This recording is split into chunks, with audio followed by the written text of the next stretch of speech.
Mbote. Bonjour, bonsoir et bienvenue dans ce sixième chapitre de présentation du cours Les fondements du Kikongo classique. Certains hésitent peut-être avant de se lancer, en se demandant est-ce que ce cours est fait pour moi? Je ne suis pas linguiste, je parle déjà Kikongo à la maison, je suis en Europe depuis 20 ans, je suis enseignant, je suis mathématicien, développeur, scientifique ou poète, etc. Ce chapitre répond clairement. Et voici les profits que ce programme sert et comment chacun peut en tirer profit. D'abord, les communautés locales et les locuteurs natifs du Kikongo. La plupart des Bénin Congo maîtrisent les variantes du Kikongo de façon fonctionnelle, par l'habitude, la famille et la rue. Mais beaucoup ont perdu le Kikongo littéraire et ignorent la logique grammaticale complète, les règles de conjugaison et les nuances des classes nominales. Ce programme permet de structurer ce savoir, d'enrichir le vocabulaire et de mieux transmettre aux enfants et aux petits-enfants. Car préserver le Kikongo dans la famille, surtout quand le français et le portugais dominent à l'école, c'est un combat quotidien. Ce cours vous donne justement des outils pour mener à bien ce combat. Je discutais la dernière fois, il y a quelques mois, avec un chercheur, un monsieur de Louosi, qui se reconnaîtra et que je salue. Il me disait qu'il maîtrisait sa langue et qu'il ne voyait pas l'intérêt de réapprendre le Kikongo à travers ce programme. Je lui ai dit tout simplement que s'il maîtrisait réellement le Kikongo, en effet, ce n'était plus la peine en fait. Comment ça réellement? C'est ma langue maternelle, me dit-il.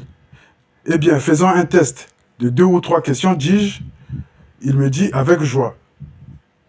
Je lui ai posé 3 questions. Premièrement, comment dit-on au choix la couleur bleue ou la couleur verte en Kikongo? Deuxièmement, conjuguant à la première personne du pluriel les verbes kutanga, donc construire, kukuna, donc planter, et kusola, choisir. Et pourquoi les suffixes de ces conjugaisons ne sont pas identiques et pourquoi tantôt on emploie donc ele à la fin, tantôt ini, tantôt idi comme suffixe. Et troisièmement, quel est le sens étymologique du son ta, comme dans tanga, dans tala, ou dans Takama. Au bout d'une semaine, il s'est inscrit au programme, ainsi que quelques membres de sa famille. Deuxième public visé par ce programme sont les étudiants et chercheurs en linguistique, en anthropologie et en histoire africaine. Le Kikongo classique ouvre une porte sur les langues bantoues en général. Ce parcours fournit grammaire, conjugaison et vocabulaire structuré, utilisable dans des mémoires, des articles et des comparatifs. Le Kikongo peut aussi servir à vulgariser les sciences, traduire des concepts techniques sans trahir la pensée. C'est une langue de production intellectuelle, pas seulement une langue de salon. Troisième public visé par ce programme, ce sont les professionnels de la culture et de l'éducation. Les enseignants, les responsables associatifs et les animateurs culturels peuvent intégrer le Kikongo littéraire dont il est question ici dans leur programme, créer des supports pédagogiques et défendre le Kikongo dans les institutions. Ce cours est une base solide avant de produire vos propres ateliers. Quatrième public visé, les créateurs de contenus technologiques et éducatifs, les développeurs, les formateurs, STM et les auteurs de ressources numériques peuvent utiliser le Kikongo pour des applications, des tutoriels et des interfaces localisées. Inclure le Kikongo, donc la langue maternelle, dans la tech, c'est élargir l'accès au savoir en quelque sorte. Cinquième public visé par ce programme sont les amoureux des lettres, les poètes, les écrivains, les slameurs, les rappeurs.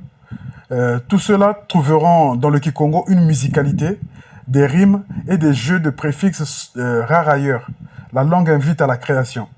D'ailleurs, des ateliers pratiques, écriture, lecture et jeux sont animés tout au long de ce programme. Sixième public visé, c'est la diaspora angolaise, congolaise et africaine en général. Car se reconnecter avec ses racines, pour pouvoir se reconnecter avec ses racines, comprendre les proverbes des aînés, apprendre aux autres afro-descendants par exemple, créer des liens et transmettre quelque chose aux enfants nés par exemple à l'étranger. Tout ça, ce sont autant de raisons valables pour apprendre le Kikongo à travers ce programme. Donc, ce cours est un pont vers un passé riche, parfois dénigré, mais toujours significatif.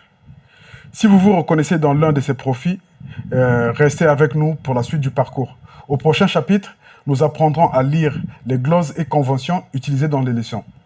Abonnez-vous à Longoka Academy, activez la cloche, laissez un like et dites-nous en commentaire votre profil ou d'où vous nous suivez en tout cas.